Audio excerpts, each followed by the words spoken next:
Urban development and transportation planning in New Zealand in the latter half of the 20th century was largely influenced by approaches to planning being developed in the UK beginning in the 1960s. The 1960s in the UK was a time of significant mobilization. From the containerization of freight to mass expansions in air travel, within cities, significant work was underway to accommodate rising auto ownership and the expansion of the highway system. Planning in the UK and subsequently in many other countries and cities around the developed world was highly influenced by the UK Ministry of Transport report called Traffic in Towns.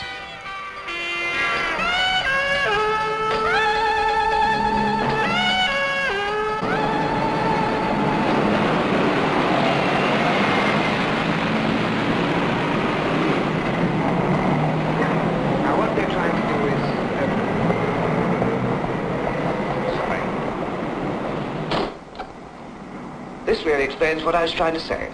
That racket outside is a symbol of the mess our civilization's finally made for itself. The noise is awful, but the noise is just a superficial part of what we're putting up with. Everybody knows that we're being invaded, devoured, and practically immobilized by our own machinery. We want cars, we need cars, and cars are beginning to destroy our civilization. This is a film about one way out of that dilemma. Traffic congestion isn't a joke anymore. It's not only driving everybody mad, but it's costing a fortune. Every time there's a traffic jam, you've got thousands of vehicles swallowing up expensive fuel. And the simple and appalling fact is that all this, wastage of fuel, loss of man-hours, damage through accidents and so on, is costing the country £400 million a year. The motor car's a blessing, but it's a very mixed blessing. Since because it can get us out of the towns, it's encouraging the spread of the towns themselves into the countryside. One of the reasons for having a car at all used to be that it could allow you to enjoy the country. But the way things are going, there won't be any green places worth the name left to visit by the end of the century.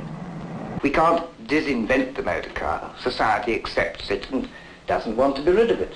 And why should we? Is it humanly possible to keep that usefulness and convenience without being tyrannized by it? In 1960, the Minister of Transport decided that this was a situation that required special study. So he set up a small group led by Colin Buchanan to go into it really thoroughly and produce its own quite independent report. It was a mixed team of specialists, town planners, architects, engineers.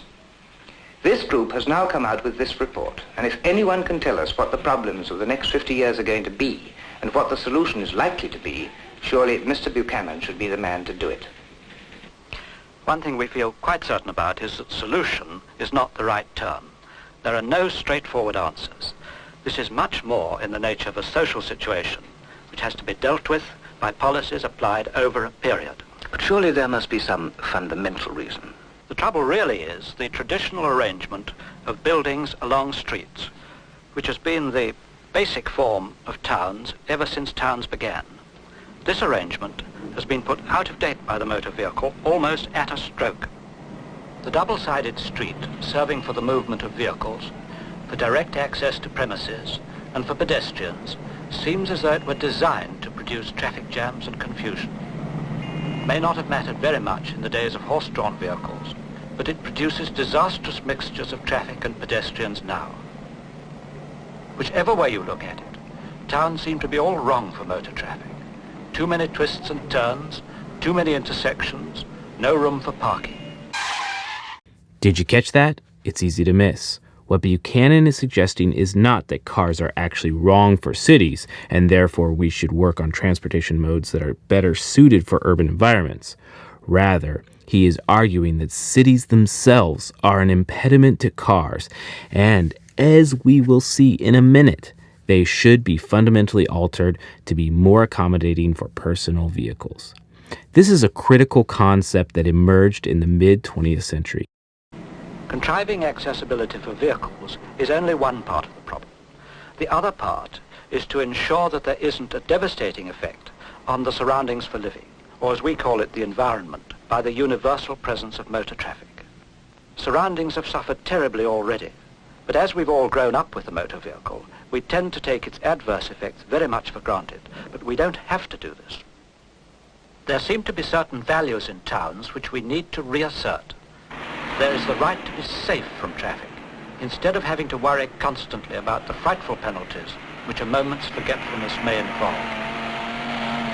There is the right to enjoy stimulating surroundings. How can we take a pride in surroundings when so often they can only be viewed through or over a screen of motor vehicles? There is the right to reasonable freedom from the noise of modern traffic. It's hardly an exaggeration to say that one measure of the civilized quality of a place is the freedom with which people can walk about in comfort and safety. Streets are not only for vehicles, many are for living in and being in. Because of the way towns are put together, there's nearly always a conflict between accessibility and environment. If you try to improve the accessibility, you make the environment worse. If you try to improve the environment, you have to cut down on the traffic. The only way out of this dilemma is by adjusting the physical structure of towns. Difficult though this is, the principle on which it is based is quite simple. It's exactly the same as the layout of rooms and corridors in a big building. Take a hospital, for example, and imagine that all the wards, laboratories, operating theatres, ancillary rooms and kitchens were in direct communication with each other. What confusion would result? You might even get the tea trolleys being pushed through the operating theatres. But apply the simple principle of corridors, and it begins to sort itself out at once. The wards and other rooms become places where the environment is supremely important. They might be called environmental areas. The concept here of environmental areas became influential in many places outside the UK, particularly in the United States, where suburbs were rapidly developing. Eliminating fast-moving traffic and spacing out parcels became attractive in many places. It also contributed to the growth of non-connected roadways and cul-de-sac subdivisions we saw earlier. They only have to deal with the traffic that belongs to them. These parts of the hospital are all linked together by subsidiary corridors. It is the main corridors that take all the longer movements between the principal departments of the building. Exactly the same principle applies to the accommodation of traffic in towns. There must be areas of good environment, the rooms of the town, where people can go about their daily life in reasonable freedom from the hazards of traffic. And there must be a complementary network of roads, the corridors of the town, for effecting the safe and unobtrusive distribution of traffic to the individual environmental area. They only have to deal with the traffic that belongs to them. These parts of the hospital are all linked together by subsidiary corridors. It is the main corridors that take all the longer movements between the principal departments of the building. Exactly the same principle applies to the accommodation of traffic in towns. There must be areas of good environment, the rooms of the town, where people can go about their daily life in reasonable freedom from the hazards of traffic. And there must be a complementary network of roads, the corridors of the town, for effecting the safe and unobtrusive distribution of traffic to the individual environmental areas, and at the same time providing for the major movements between the main districts.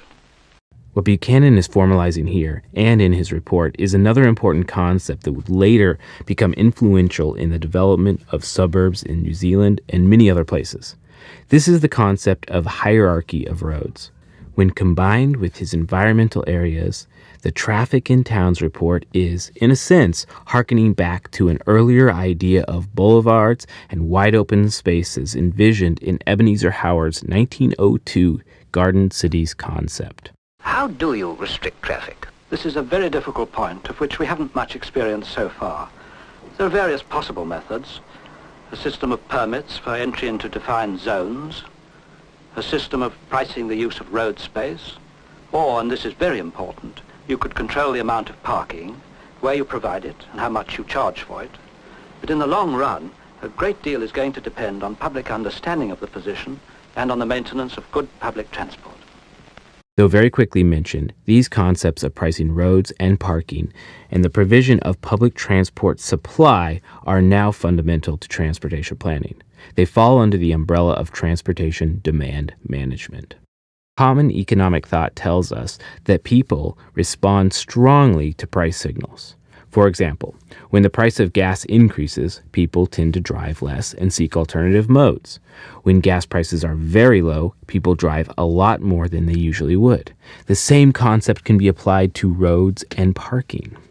The idea of congestion pricing is to charge drivers more to use a particular road or traffic lane the busier it gets. Increasing the price while the demand for that good is also increasing means for some users, particularly those that are somewhat indifferent to traveling at that time on that road or by car, will change their behavior.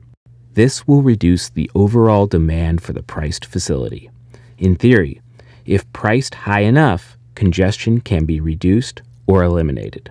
Cordon pricing is very similar, but rather than pricing an individual road or lane, it sets a price for particular vehicles that cross a boundary. London, again, is a famous example where personal automobiles are charged to enter the CBD. This charging scheme reduces car traffic inside the densest parts of the urban core and increases demand for public transportation. The price of parking has a significant impact on the demand for that parking. In many cities, it is free or extremely cheap to park a car in the urban core. When those spaces are contested at the height of demand, people tend to cruise around the city while looking for a space or waiting for one to open up. When the price of parking increases, particularly during peak demand, some travelers that might have driven to the CBD at that time will take public transport, carpool, or travel at a different time. This increases the availability of spaces for those willing to pay the price and reduces wasteful driving like cruising. For many of these pricing concepts to be successful, there must also be alternative modes of transportation available for travelers. Public transportation is the most efficient and potentially the most equitable mode for transport in urban areas. We'll spend more time on these concepts later in class, but they are good things to keep in mind as we explore the many ways planners have tried to address the use of personal automobiles.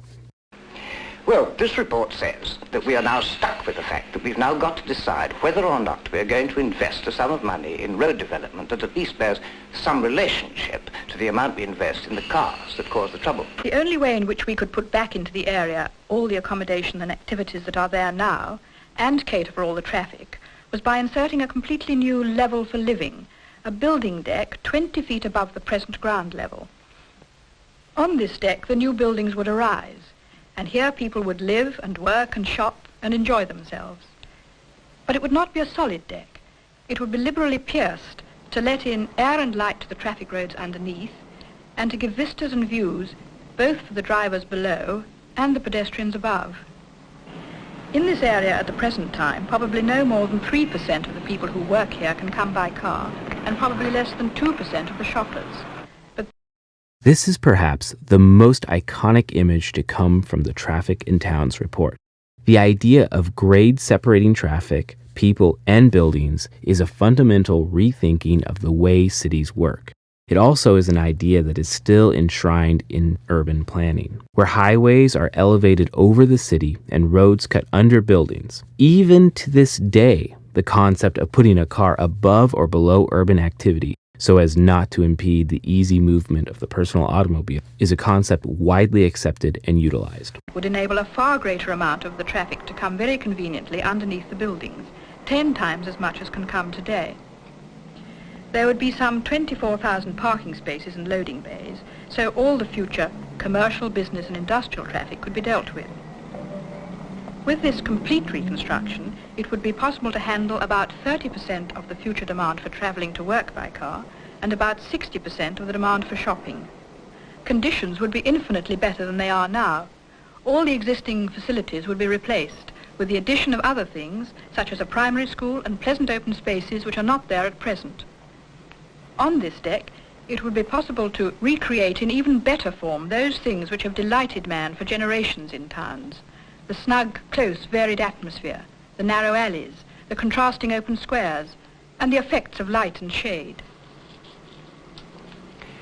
You don't think you may have been rather wasting your time on a totally impossible theory?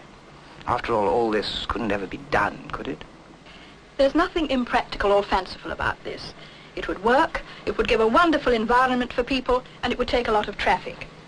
But it would require an almost revolutionary approach to matters of land ownership and redevelopment. You see, the value of an exercise like this is what you can learn from it. You can answer the person who asks, suppose we were able to sweep everything aside and start afresh, what then? We've learned the advantages of multi-level planning and whether it's better to keep the pedestrians on the ground with the traffic above or vice versa.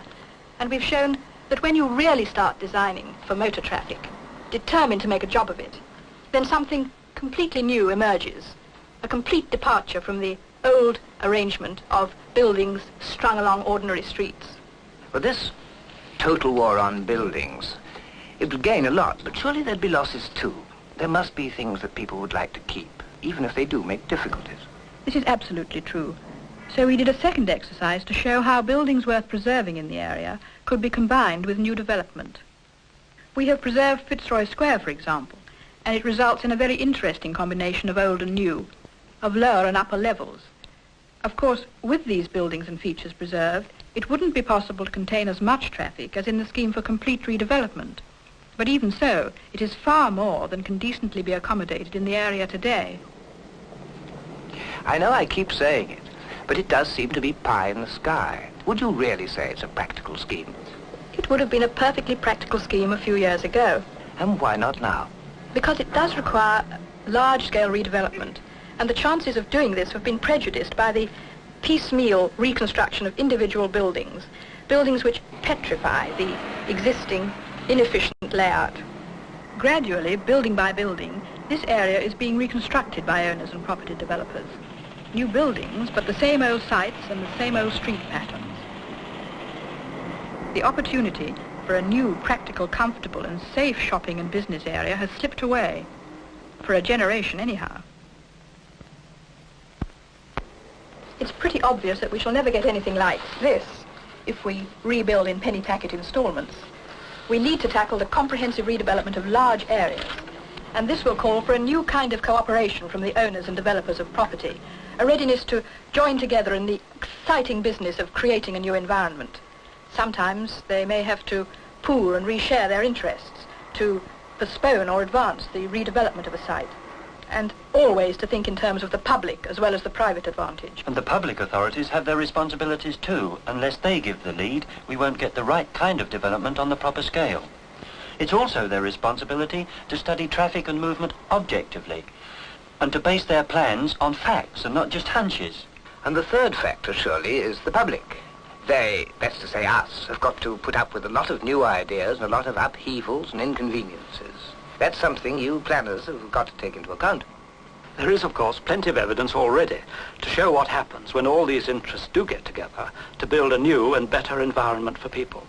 There are, for example, our own new towns. The New Towns Act of 1946 officially kicked off the movement of urban decentralization in the UK. The principles of the new towns were also inspired by the Garden City movement and were seen as a way of redistributing the population and manufacturing centers. Following the New Towns Act, over 20 new towns were built in Britain, most of them in England. Among the most famous of them were the 8 London new towns: Basildon, Bracknell, Crowley, Hatfield, Harlow, Hemel Hempstead, Stevenage, and Welwyn Garden City. All were designated before 1950, and most were intended to eventually house at least 50,000 people. The new towns in general, and the London new towns in particular, were generally recognized to have made a significant improvement in the post-war housing shortage in the capital city. Although they accorded with the decentralization drive of the Greater London Plan of 1944, they were not the product of that plan, but of the New Towns Act. All right, what does the report say about the new towns? The ones built after the war have the advantages of good environment, but no one could foresee the huge rise in car ownership, so they were planned on the basis of 1 car for 4 families. That's going to be totally unrealistic now. Still, at Stevenage here you can see the advantage of a properly designed system which channels the long-distance traffic and protects the living areas by a subsidiary system for the slower vehicles. The new town of Cumbernauld had the good fortune of being able to work on the experience of the earlier ones and could therefore be planned far more realistically. for 70,000 people and about 30,000 vehicles, one car for each household. So its layout is much more exciting. In the central shopping area, for example, it's as though the centre of Stevenage had been jacked up 20 feet and its service roads and parking spaces gathered up underneath. Coventry now. When Hitler flattened the centre of the city, he at least provided a chance for planners with imagination. After the plans were put into operation, it was realized that the expansion of car ownership and traffic pressure would be terrific, and more parking spaces were allowed for, incidentally, in a most interesting way on the rooftops. Nevertheless, if the Coventry architects could start again, they'd almost certainly be even more drastic. Now they're realizing that most people will have to arrive in the centre of the town by public transport, so bus services are a vital part of their plans. To some extent, Coventry shows how the physical shape of the city and the needs of its traffic can and must be welded into one concept. It is a fact that they order these things better abroad, or at least they often do. Stockholm, for example, has been really gone over in the light of modern conditions. Some of the principles we outlined in the Tottenham Court Road area have actually been done here. We know there's no use planning to throw the onus onto public transport systems if they're not good enough to cope with the load, as practically nobody's is at the moment. Stockholm then put a great deal of public money into a brand new underground system, for one thing. They also spent a packet on a plan that separates pedestrians and traffic in practice, and at the same time preserving the old parts of the town that they wanted to keep. The old and the new, the variation of levels, it makes a most articulate city.